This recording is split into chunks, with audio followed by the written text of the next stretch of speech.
Viaggio tra i premiati, sempre Venezia, siamo sempre qui lungo il Canal Grande e naturalmente abbiamo un nuovo prodotto. Un prodotto io prima sentivo quando lei esponeva questo, diceva quest'anno ne verrà fuori poco perché abbiamo avuto la grandinata, 2 anni fa non l'abbiamo fatto perché non è...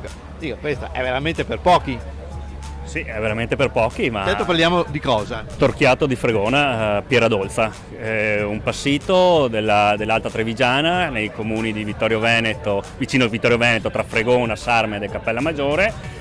Unico passito di 3 uve, tutte e 3 autoctone obbligatorie, e questo fa un appassimento. L'uva viene messa sulle cassettine, sui graticci come una volta, viene fatto da appassire per 7 mesi, perciò resta fino ad aprile. 3 torchiature? 3 torchiature, dopo per estrarre tutto il succo, il nettare che rimane, perché è una resa va dal 15 al 20%, perciò bisogna sfruttare tutto. Quindi veramente noi siamo stati tra i pochi oggi a degustare, Manuela, questo nettare, si può dire a questo punto, no? E cos'altro possiamo aggiungere? Cioè un prodotto come questo veramente di nicchia, direi, no? Sì, ha sicuramente un passito a tiratura limitata, limitatissima, quasi una rarità direi in Veneto. E infatti non è in realtà conosciuto da tutti ma dai più esperti, io ho notato questa cosa. Quindi bisogna divulgare la conoscenza di questo passito meraviglioso che, come dicevamo prima, è ottenuto da uve proprio tipiche del Trevigiano. Abbiamo la glera, col prosecco, il prosecco si fa con la glera, no? Bene, la glera serve anche per fare il torchiato di Fregona insieme al Verdiso e alla Boschera.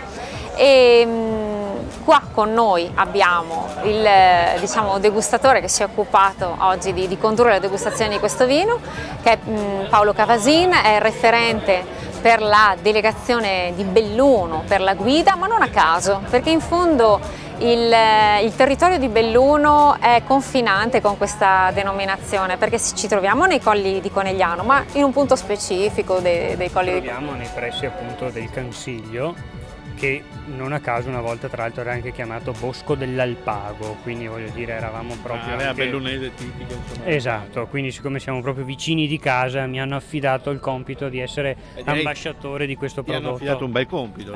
Sicuramente è un bel compito, perché come giustamente ricordavo anche durante la degustazione, insomma questo è un po' il vino delle feste, e siccome noi siamo un po' giustamente anche portatori un po' di queste piacevolezze gustative, ok? Ricordiamo anche con un certo effetto le cose dolci, che sono quelle che ci ricordano un po' più quando eravamo piccoli, no?